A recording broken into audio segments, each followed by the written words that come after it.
Em setembro de 2019, foi realizada a primeira palestra no Brasil sobre a atuação da magnetoterapia através da placa PIV na bactéria Salmonella. Esse evento foi uma realização da distribuidora Garibaldi e palestrado pela bióloga Cláudia Márcia Perro, contando com a presença de consultores da saúde PIV de vários estados do Brasil. Atenção! As bactérias são organismos microscópicos que podem causar diversas enfermidades e até matar. Por isso, sugerimos que assistam o vídeo atentamente até o fim. Eu trouxe uma frase do Dr. Otto, que foi ganhador do Prêmio Nobel. Ele consta na nossa revista. Que frase é essa? Todas as mortes mal chamadas naturais, morreu naturalmente, não são mais do que o ponto terminal de uma saturação de ácido no organismo. Então, o nosso corpo ele tem uma validade e quando acontece uma morte não causada especificamente por alguma enfermidade, quando é uma morte natural, é quando o corpo chegou no limite máximo de acidificação.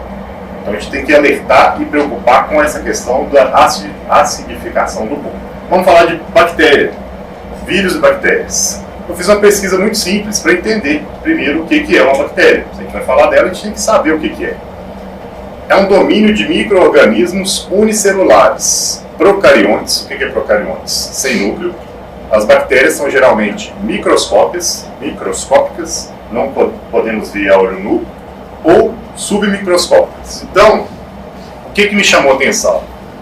Um domínio de micro-organismos unicelulares, apenas uma célula. O que nós aprendemos no decorrer desse trabalho da placa PIV? Que com a água imantada, uma água organizada molecularmente, a célula do corpo absorve mais fácil essa água, gerando vários benefícios. Se a bactéria tem uma célula, e é célula existem diversos formatos, mas é um conceito só, algo pode entrar nela. A gente começou a fazer algumas pesquisas. Essas pesquisas foram se desenvolvendo e a pesquisa mais recente é a que a gente vai apresentar para vocês hoje.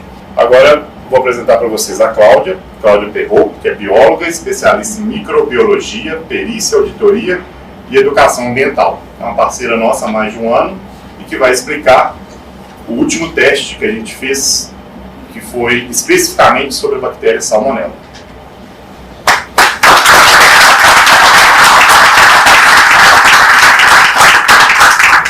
Bom dia. Bom dia. Eu vim para poder contribuir, né, com o estudo de vocês. Eu sou pesquisadora, sou microbiologista.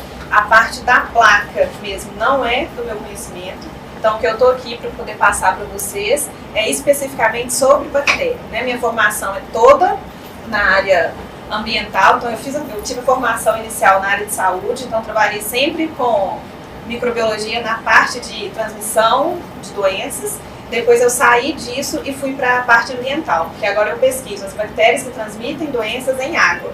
Então foi aí que linkou o seu Garibaldi com a minha pessoa, né, minha formação. Então quando o seu Garibaldi ele chegou, né, querendo avaliar a placa, eu não entendo nada da placa, tá? Então assim, eu sei que ela é formada lá de vírus, ímã, tem um infravermelho, mas a atuação específica daquele campo magnético, daquela parte ali na bioquímica do micro-organismo, eu não consigo explicar. Eu explico o que acontece com as colônias de micro-organismos após o uso da placa ou sem ausência, né, com a ausência da placa. Então, a primeira vez que ele chegou lá, ele queria saber como que ia fazer, se tinha alguma forma de fazer um estudo que comprovasse que tinha alguma resposta. Então, inicialmente eu pensei de usar esses micro-organismos, que são micro-organismos que a gente tem contato diariamente. Então a gente vê assim, nossa, Staphylococcus, a pessoa morreu lá, né, o neto do Lula morreu com uma contaminação oriunda de Staphylococcus. Aí a gente pensa, isso aí está lá dentro do ambiente hospitalar, tem que tomar muito cuidado quando a gente está no hospital. Mas se a gente chegar aqui agora e fizer um swab, né, na pele da gente vai ter uma quantidade absurda de Staphylococcus. Se a gente for olhar a parte de água, né, a gente come muito fora em restaurante. A higiene de um restaurante é completamente diferente da higiene da casa da gente, né? Então a quantidade de E. coli que a gente encontra no restaurante, nas comidas que a gente está ingerindo ali, é muito grande também. Só que o que acontece com o nosso organismo? Quando a gente está com uma imunidade tranquila, né, não precisa nem estar assim 100%, se a gente está equilibrado o organismo, essa ingestão excessiva, o próprio organismo consegue combater. À medida que a imunidade vai abaixando, aí a gente começa a ter uma sequência de contaminações. E essas bactérias, com o passar dos anos, elas estão adquirindo uma resistência muito grande. Primeiro, pela própria adaptação do micro-organismo, né? Porque o micro-organismo ele tem que ser adaptável igual a gente. Então, se esfriou, a gente tem que dar um jeito. Se está pegando fogo lá, a gente tem que fugir de um lado para poder ir para o outro. Se esquentou demais, a gente tem que controlar para poder abaixar a temperatura. Então, a gente está sempre adaptando. Os micro-organismos fazem a mesma coisa. Então, com o uso descontrolado de antibiótico, né? Hoje a receita ela é retida para a gente poder comprar um antibiótico. Mas antes a gente comprava até sem receita. Então, por que o Ministério da Saúde, né, a Anvisa, eles priorizaram isso de reter a receita? Porque o antibiótico, ele tem uma atuação muito específica na bactéria. A gente tem tipos de bactérias diferenciados, né, conforme com a parede. Tá, posso usar isso aqui? Pode. Então, a gente tem uma bactéria assim.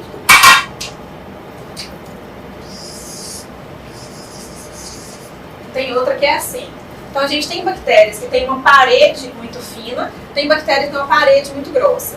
Quando o médico coloca lá, você tem que tomar tal antibiótico de tantas em tantas horas, a gente tem que respeitar exatamente aquilo ali, porque veio uma dosagem de medicamento e destruiu uma parte aqui. Aí esse medicamento, ele está atuando e está destruindo isso aqui. Se quando chegar exatamente naquela hora que o médico mandou você tomar de novo, se você não tomar, esse pedaço aqui, ela sozinha, vai conseguir reconstituir. Então, aquele primeiro remédio que você tomou já não fez efeito mais nenhum. Se você consegue tomar, então, as primeiras 8 horas você tomou, destruiu isso. 8 horas de novo você toma, vai destruir isso aqui. Depois 8 horas, destrói isso aqui. 8 horas, acaba o resto. A mesma coisa com essa daqui, que tem uma parede mais forte ainda. Então, são as dosagens maiores ou os antibióticos associados. Que aí eles têm que destruir primeiro essa parede de fora, para depois conseguir destruir o micro-organismo mesmo. Quando a gente faz o uso indiscriminado de medicamento, a gente não consegue fazer essa eliminação completa. Então, se sobrou um restinho de DNA aqui, daquela bactéria que a gente não tomou o antibiótico certo, ela recupera de novo.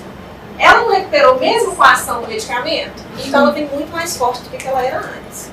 E aí acontecem aquelas superbactérias que eles falam, que matam um monte de gente no hospital e tudo, mas a gente mesmo foi causando isso, né? Porque a gente começa a fazer uso totalmente indiscriminado. Ah não, tomei 3 dias, eu melhorei, era pra tomar 15, mas já tomei 3, não posso ficar sem beber mais o resto, então vou dar uma parada aqui e tal. Ah, esqueci do remédio agora, 8 horas. Ah, eu tomo só o de manhã. Então, isso aí foi causando todo esse problema no nosso organismo. A gente começou a ficar muito adaptado com aquelas dosagens. Então, cada vez que eu tomava, eu tinha que tomar uma dosagem muito maior. E os organismos foram ficando cada vez mais resistentes. Então, essa bactéria aqui, né? Ela já mudou de nome. Quando a gente fez o ano passado, ela chamava Enterobacter. Hoje mudou para Klebsiella, que é uma bactéria que no hospital é conhecida como KPC, que é uma bactéria multiresistente, que nenhum antibiótico dá certo. Então você tem que tomar um antibiótico para ela diminuir a virologia dela, a atuação, e junto disso tem que aumentar a imunidade, porque aí o organismo é que tem que dar conta dela, porque ela é tão resistente que o antibiótico não resolve. Então isso tudo, né, assim, a gente faz os ensaios com bactérias porque são micro-organismos mais baratos e mais fáceis de ser identificados.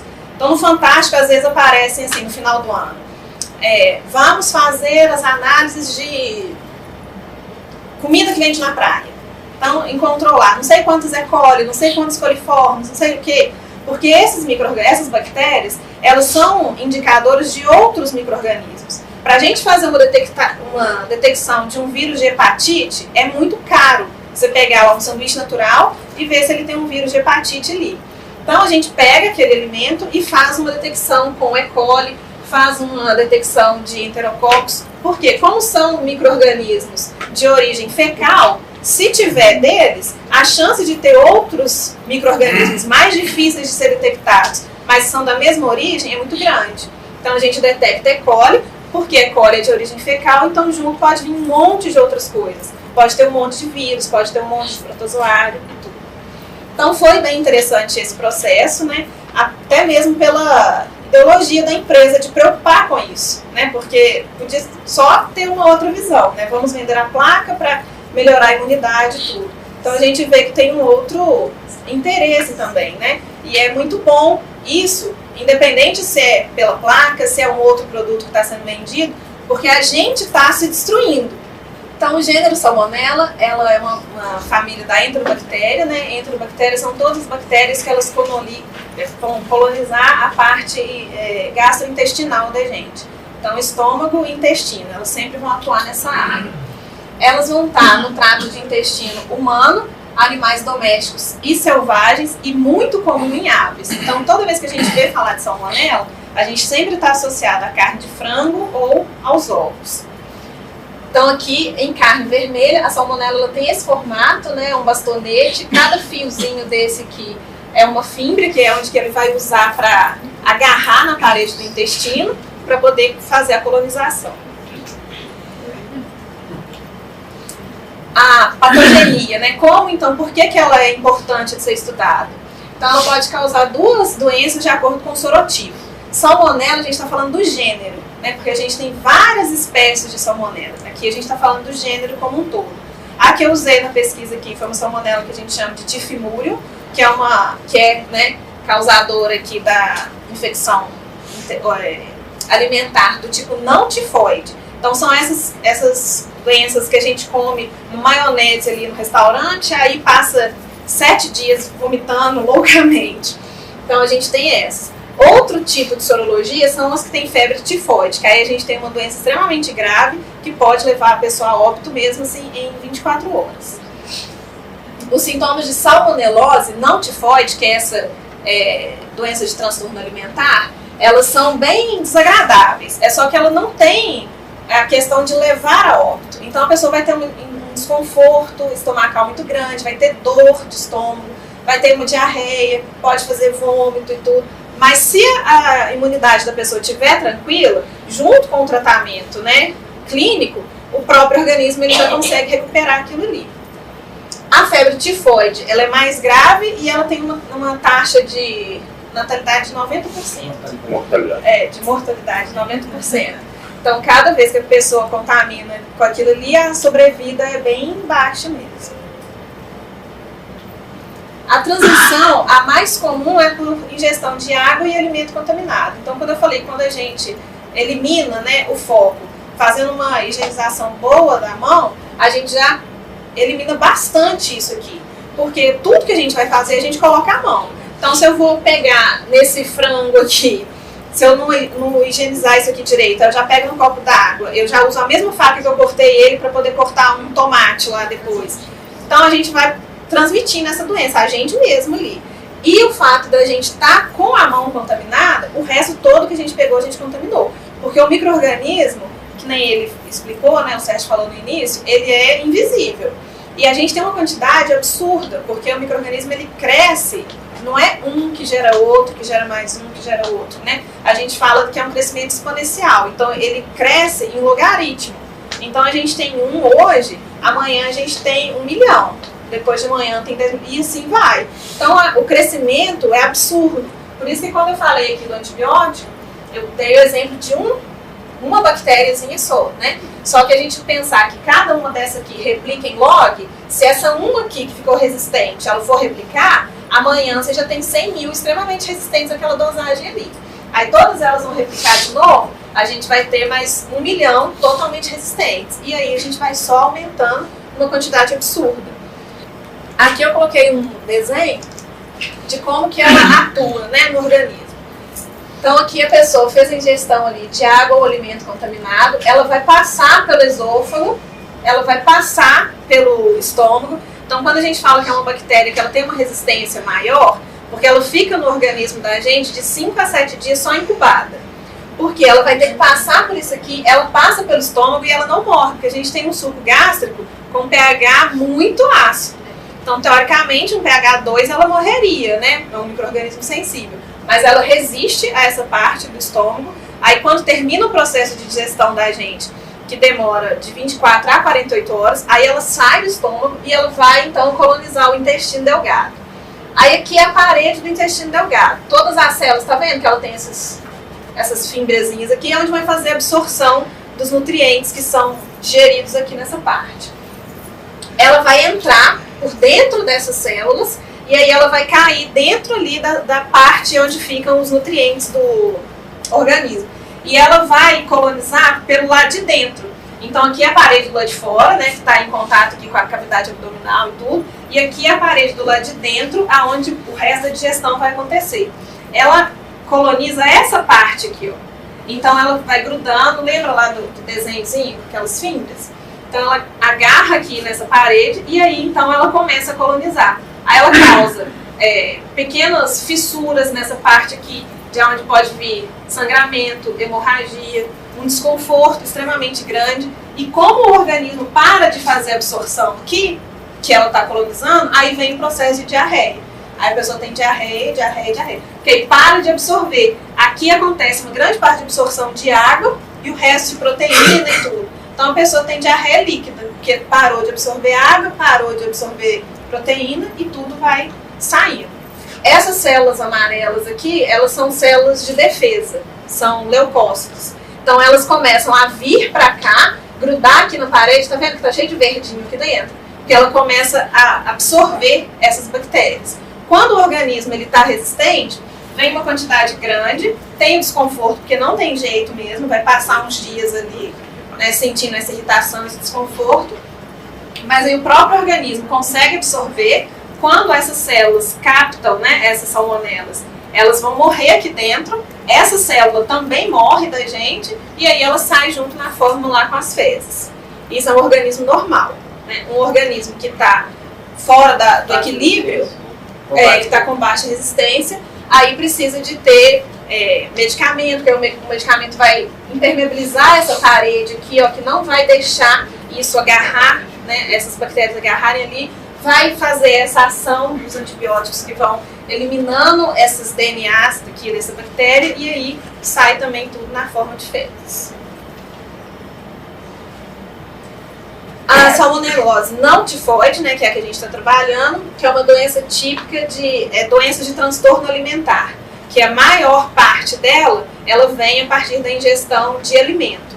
É bem difícil ter uma pessoa que vai contaminar com salmonela por água, né? Só se a gente vai falando de um lugar que não tem mesmo tratamento nenhum no sistema de abastecimento de água, aí pode ser, né? Faz uma captação natural ali sem tratamento, mas a maioria é a partir de alimento. Então começa a dor abdominal enorme por causa daquelas microfissuras que vão ter na parede, a diarreia, porque o intestino para de fazer absorção, vômito demais também da irritação, sangue nas fezes, porque como teve pequenas perfurações no intestino, vai sair sangue, dor de cabeça e febre em casos mais graves, porque quando chega a dar febre é porque o próprio organismo já não está aguentando mais, porque a febre ele é um movimento de resposta para fazer defesa do organismo.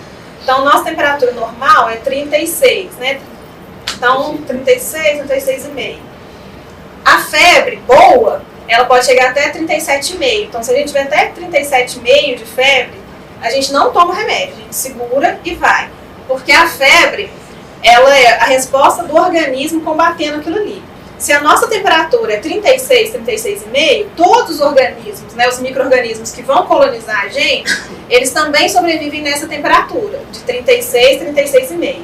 Então, quando o organismo aumenta a temperatura do corpo, é no sentido de eu vou aumentar a temperatura, porque o meu corpo vai aguentar, mas as bactérias, os vírus, o protozoário que está ali não vai aguentar. Então, é uma resposta de defesa.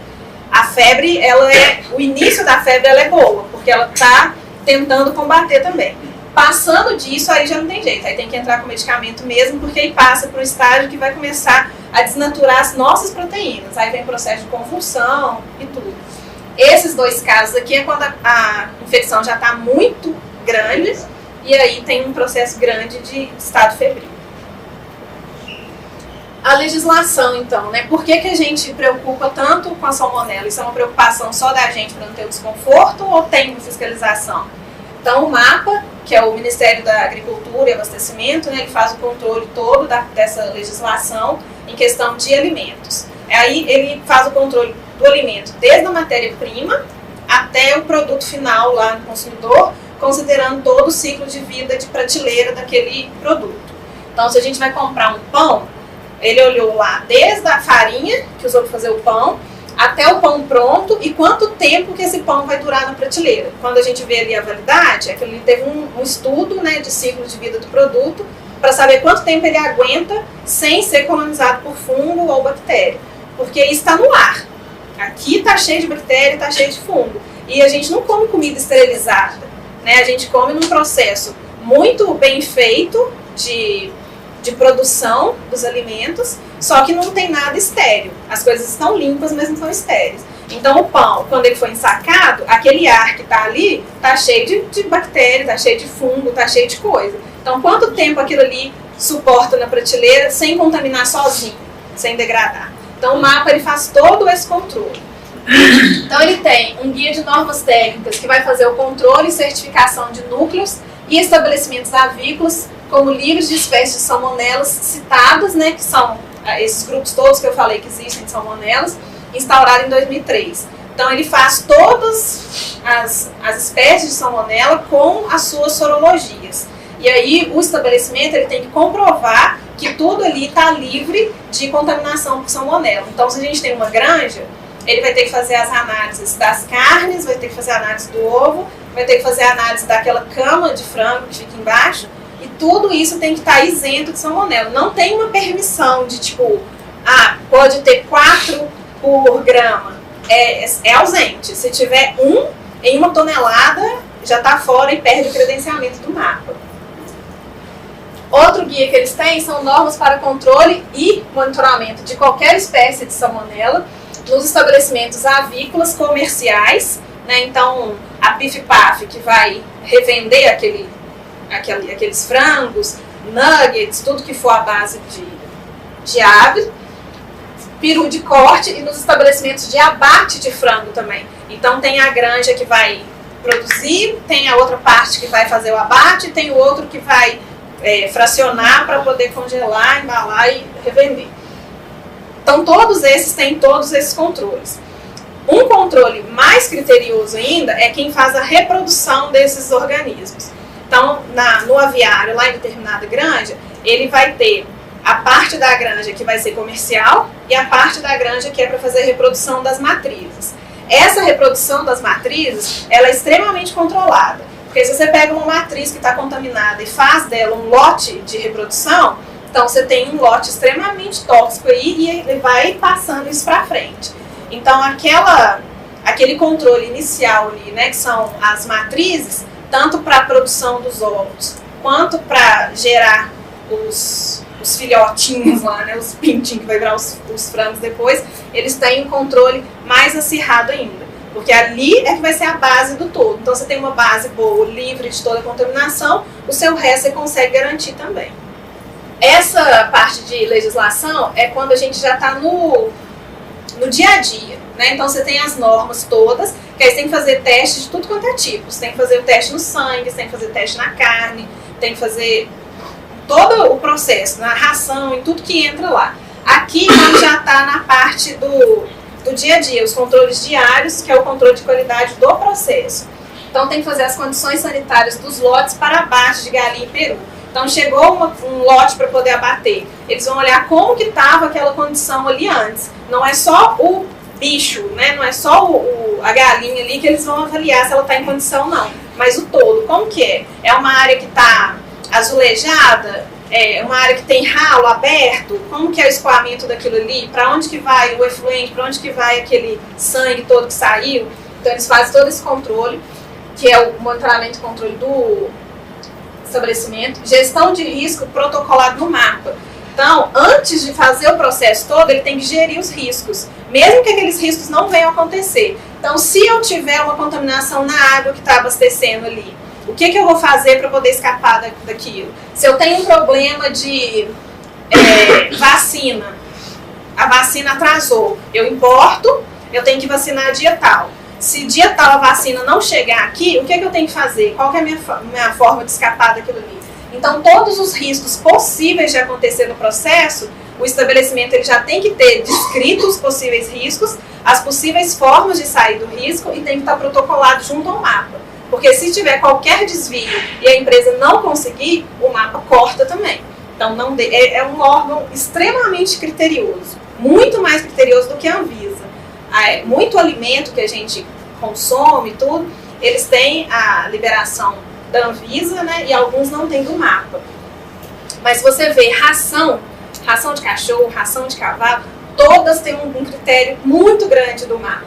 Aí eu até brinco com as pessoas que assim, eu vou passar a comer ração, porque a ração eu tenho certeza que ela não tem nada de errado. Porque o mapa é um órgão, assim, a gente que trabalha direto com ele, a gente fala que chega a ser um órgão até chato, de tanta fiscalização que eles têm. Vocês não podem, assim, tá? Um S que não tiver ali naquela palavra, ele já suspende o seu serviço. Ele não tem conversa de tipo, não, vamos ver, eu vou adaptar. Não é assim que funciona. Você tem que ter tem jeitinho brasileiro. Não tem jeitinho nenhum. Ele já começa da área do seu laboratório. Se ele não tiver pelo menos 900 metros quadrados, o mapa nem entra. Então, assim, é muito criterioso, muito difícil mesmo de mexer. Medidas de segurança em geral, né, dentro do aviário, dentro da área de corte e da saída para o cliente. E certificação como livre de risco de salmonelose. Então, essa certificação aqui vai depender do cliente para onde que ele vai mandar aquilo. Então, se é um grupo interno, ele tem que ter certificação do MAP da Anvisa. Se for para fazer exportação, aí o cliente que está comprando aquilo ali tem que certificar e ele tem que comprovar que ele está livre de salmonelose, porque senão embarrera tudo também e o aviário, né, o Brasil, no caso, não consegue exportar isso. Então, até ali foram, né, o que a gente tem de salmonela. Daqui para frente, a gente tem a execução do que a gente fez nesse estudo em relação a esse micro-organismo. Então, para eu poder fazer uma análise e ter certeza que aquilo ali é salmonela só que eu estou pegando, eu usei uma cepa de referência. Então, todo micro-organismo que existe no mundo, ele tem como se fosse como é que chama?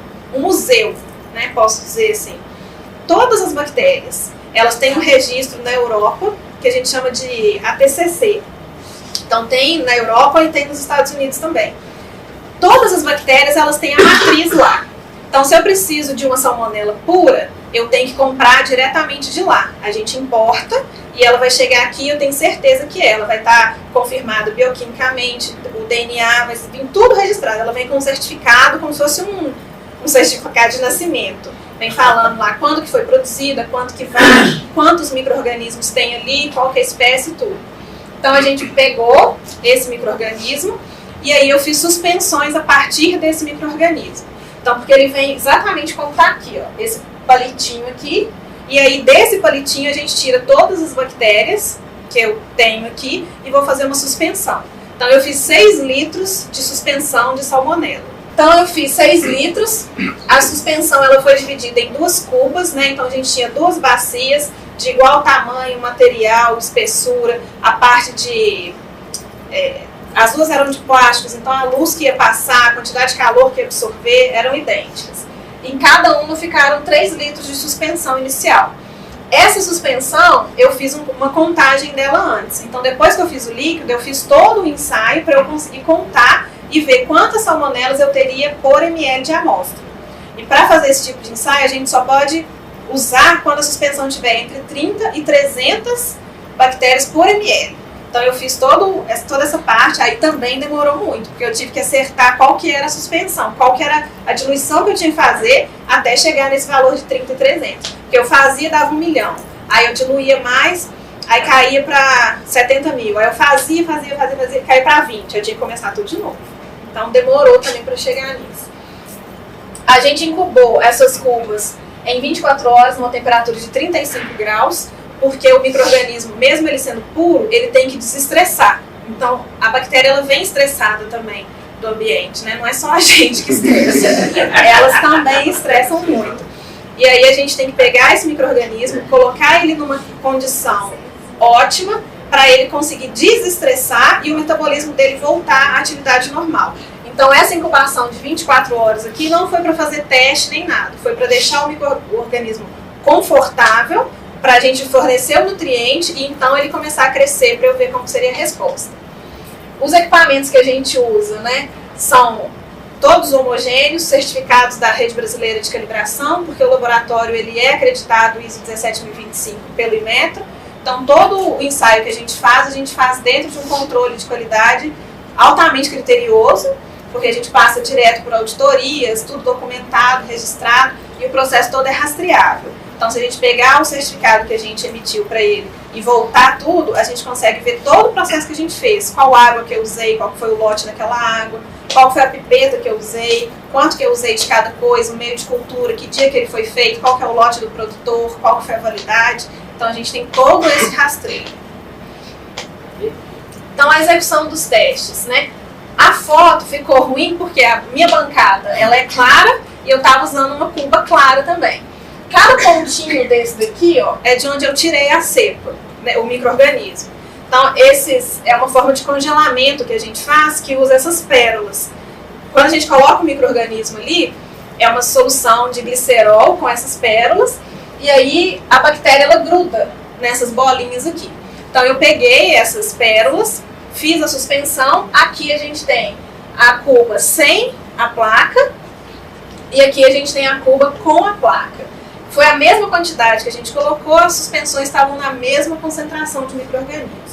Então, após o período inicial de incubação, né, a gente pôde perceber que houve um crescimento de fungos na cuba com suspensão sem a placa, enquanto a cuba com a suspensão permaneceu inalterada. A foto aqui também está bem ruim por ser claro, mas aqui eu usei uma pipeta para pinçar uma colônia de bolor que tinha ali. Porque o fungo, ele cresce em condição ótima de umidade e temperatura. Então aqui a gente tinha fornecido isso tudo para ele. Porque a estufa que eu coloquei, ela estava a 35 graus, tinha essa cuba tampada, né, com a água dentro. A água não tinha nutriente nenhum para poder crescer, só que ela foi exposta ao ar, né, porque eu abri a cuba, coloquei a suspensão lá dentro, então só esse fato de eu estar manipulando ela aqui, o contato do ar com ela já tem uma contaminação fora. Então eu consegui observar o crescimento desses bolores. Aí eles cresciam sobre a lâmina da suspensão ali, e eu tentei pinçar essa pontinha branca, que era uma dessas suspensões, enquanto a outra, que não tinha a placa, ela ficou inalterada. Ficou a mesma consistência, não mudou a viscosidade da água, não mudou nada, continuou inalterado. Depois que a gente deixa aquele tempo inicial das cubas, a gente vai proceder ao teste então. Então até agora era só o processo de eu entender a suspensão, de eu pegar todas as salmonelas, olhar a quantidade de concentração que eu precisava e desestressar o micro-organismo para ele conseguir crescer. Então a gente faz o processo agora de dar o alimento para ele. Então eu pego daquela suspensão ali, inoculo nesse meio de cultura azul, depois eu inoculo nessas duas placas aqui. Então eu passo para esse meio, ele é um azul piscina bem translúcido, muito bonito, bem brilhante. Quando ele está contaminado, ele pode ficar dessas três formas aqui. Ele vai perdendo a tonalidade do azul, ele deixa de ser translúcido e passa a ficar opaco e dá esse precipitado aqui branco no fundo. Então quando acontece isso, a gente tem a presença de salmonela. Depois que cresce disso para cá, e tudo isso colocando muito nutriente e temperatura agradável para o micro-organismo crescer. Passou daqui, eu vou tirar, estriar aqui em cima desse meio, estriar em cima desse meio.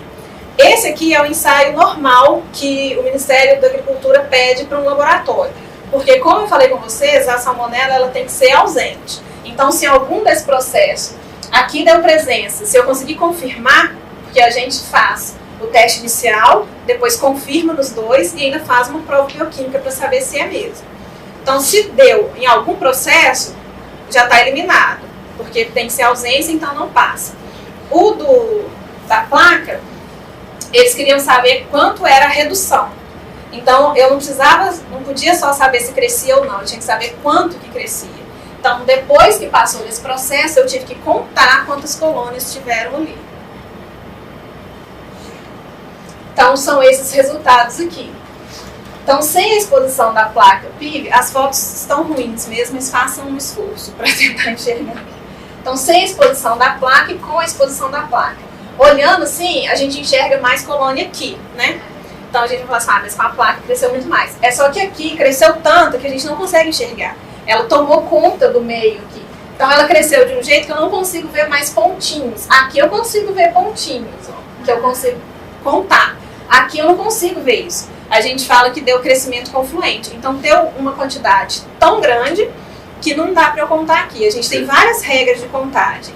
Eu posso contar quadrante, eu posso contar linhas, eu posso contar 6 colônias separadas, eu posso usar a área da placa para fazer, mas nada aqui eu conseguia contar, porque tinha uma quantidade tão grande que tampou a superfície toda do agar, virou um esbranquiçado único, e aí não tem como a gente fazer. A resposta para isso aqui a gente coloca como maior do que 300 e é incontável.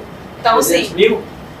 Não, 300 unidades por ml de amostra. Então, cada ml daqueles 6 litros tinha mais do que 300. Mas o mais do que 300 é o limite do método. Então, ela poderia ter mais do que milhões e milhões e milhões, né? Porque é uma estatística, a gente não conta o número absoluto. Quando a gente passa para a placa, aí eu já consigo contar. Né? A gente conta a olho nu, mas usa uma lupa. Né? Então, coloca essa placa aqui debaixo de uma lupa, ela vai ampliar bastante para mim e eu vou contando lá, pontinho por pontinho delas. Então, eu consegui contar essas placas. Essa daqui teve um crescimento muito grande também, mas eu ainda consegui contar os quadrantes e aí, pela regra de contagem, eu também consegui resultado. Então, a gente vê que mesmo tendo um crescimento grande, uma me permite contar o que a outra não teve jeito nenhum. Extrapolou demais. A conclusão que a gente chega, né, eu não tenho como analisar qual é a ação lá do infravermelho, da placa ou do ímã em cima da bioquímica do micro-organismo. Onde que foi que atrapalhou o metabolismo ali, essa parte não é comigo, né, porque eu sou microbiologista, a parte da química aí foge. Ainda mais da parte, né, isso. Então a gente percebeu que a placa PIV na suspensão de salmonela, ela teve sim alguma reação de letalidade. Eu não trouxe aqui os resultados, né, deixei para o Sérgio, se ele quiser passar para vocês. Teve uma reação. A gente não percebeu uma reação tão grande quanto a do ano passado, né, que saiu lá de 770 mil para 35 mil. Só que ali a gente está falando de bactérias que têm uma vida de 24 horas. Aqui a gente está falando de uma bactéria que tem uma vida de no mínimo 12 dias. Porque tem organismo que demora 12 dias incubado no corpo para depois manifestar a doença. Então a pessoa acha que foi o torresmo que eu comi ontem, mas às vezes foi a maionese de semana passada que está fazendo mal. Então aqui a gente tem um micro-organismo bem mais resistente do que todos os outros, mesmo os outros sendo muito mais comuns. Então teve essa redução em questão da redução de micro-organismos viáveis em relação à suspensão da outra placa, que estava sem a placa. Então, o que estava sem a placa, a gente não percebeu redução nenhuma, porque no mesmo teste que eu fiz inicialmente, a placa estava comatada, totalmente coberta de micro-organismo. No final do teste, ela continuou totalmente coberta de micro-organismo também. Então, não teve uma redução nenhuma sem a placa. E com a placa, a gente viu isso, que teve uma redução possível de contar, apesar de não ter sido tão significativa.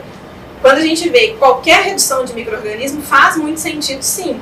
Né? Se a gente olhar na nossa idade aqui, do jeito que a gente está, pode ser que não faça tanta diferença, sim. Mas se a gente for analisar os extremos, né, ou uma criança muito nova, ou uma pessoa idosa, qualquer alteração aqui faz muita diferença. Porque o organismo, o próprio metabolismo, ele já está mais debilitado. Um pelo excesso e o outro ainda pela falta. Né? O organismo ainda não está metabolismo totalmente pronto para tantas adversidades na criança, e no idoso o metabolismo já está bem mais desgastado pelo próprio envelhecimento natural da célula. Então, essa redução que teve, não sendo significativa em número, ela é expressiva na ação no organismo em questão de saúde. E a observação do aparecimento de fungos, né, porque isso é um processo muito interessante, porque o fungo está no ambiente. Então, se a gente pensa numa empresa que produz alimento, mesmo que a pessoa controle o sistema de refrigeração e tal, a porta vai abrir, o técnico vai vir, ele pode vir sem a higiene perfeita das mãos, vai fazer a manipulação ali, então pode ter uma contaminação por fungos ali. Essa contaminação por fungo, ela pode impactar negativamente o ciclo de vida do produto na prateleira. Então, quando a gente vê que essa placa ela fez a redução de fungos, isso é bastante interessante, porque o objetivo não era esse, não era avaliar isso, mas a gente conseguiu ver que teve alguma ação também na presença do fungo que não estava na suspensão, né? Esse fungo era que veio do ar ali, do ambiente. O laboratório ele tem um sistema de refrigeração também, circulação de ar lá é forçada para já não ter esse problema, mas fungo é uma coisa que é extremamente complicada da gente mexer, porque ele fica no ar, o esporo fica no ar, pode ficar anos no ar, e o dia que ele cai num substrato que ele consegue contaminar, aí ele prolifera. Mesmo se ele ficar lá 5 anos no esporo no ar, ele tem essa capacidade de manter o metabolismo ativo por longos períodos. Então essa parte foi bem destacada, né, na minha opinião, na parte lá da microbiologia do laboratório, porque eu acho que isso tem um desdobramento bem grande, independente da salmonela, né? São duas frentes aí de estudo muito fortes mesmo. Aí são as referências que eu usei tanto para o estudo, quanto para poder fazer a apresentação de vocês, porque a gente trabalha em cima de normas internacionais, não que as nossas normas não sejam válidas, né? Mas é porque o laboratório ele segue uma normalização internacional para poder trabalhar, tanto na parte de água quanto na parte de alimentos. Então a gente tem a referência do AFA para microbiologia de alimentos, e a gente tem a referência do Standard para microbiologia de água. E as instruções normativas do MAPA, que foram as que eu apresentei antes para vocês. Antes de abrir para as perguntas, a gente vai ter um tempinho para todo mundo, eu queria trazer um resumo que a gente montou sobre essa análise, exatamente o que ela falou, que a gente tentou traduzir para uma linguagem mais simples e entendível possível. Fala da logo da empresa, placa PIV combate a salmonela com uma redução de pelo menos 13,67% após 48 horas. Aí entra mais na parte de cálculo e menos na parte biológica. Então a parte de cálculo está mais voltada para a minha área. Lembra que ela falou que tem uma contagem acima de 300? Isso é um padrão dentro da biologia. Então até 300 por ml ela consegue contar. O que passar disso detecta-se como incontável. Então pode ser desde 301, 302 até 1000, 1 milhão. Então não tem como se mensurar. Aqui vem uma definição de o que é salmonela e a análise, que é o interessante para nós, ou seja, a tradução do relatório que a gente contratou para ser feito. Análise feita no Laboratório de Microbiologia do Senai. A amostra inicial tripla, ou seja, a foto mostra 3 amostras com a salmonela e detectou como incontável. Então, é a amostra inicial. Assim como os outros testes, a base estava como incontável. A amostra tripla após 48 horas sem exposição à placa PIV, incontável. Então, não teve essa redução. A amostra tripla após 48 horas com exposição à placa PIV, conseguiu, em uma média, pegando as 3, uma contagem de 259. Então, eu tive uma redução de 300 para 259 em percentual de pelo menos 13,67%. Ah, Sérgio, mas não é 300, pode ser 301, pode ser 1000. Então, quanto maior a contagem acima de 300, maior a minha redução. Por isso que a redução é de pelo menos, e não exatamente 13,67%. Então, a gente conseguiu pelo menos inibir esse desenvolvimento. E o outro lado, que foi um complemento, solução de salmonela com a placa PIV não apresentou formação de bolores e fungos após 24 horas, e a solução de salmonela sem a placa PIV apresentou formação de bolores e fungos circulados em vermelho após 48 horas.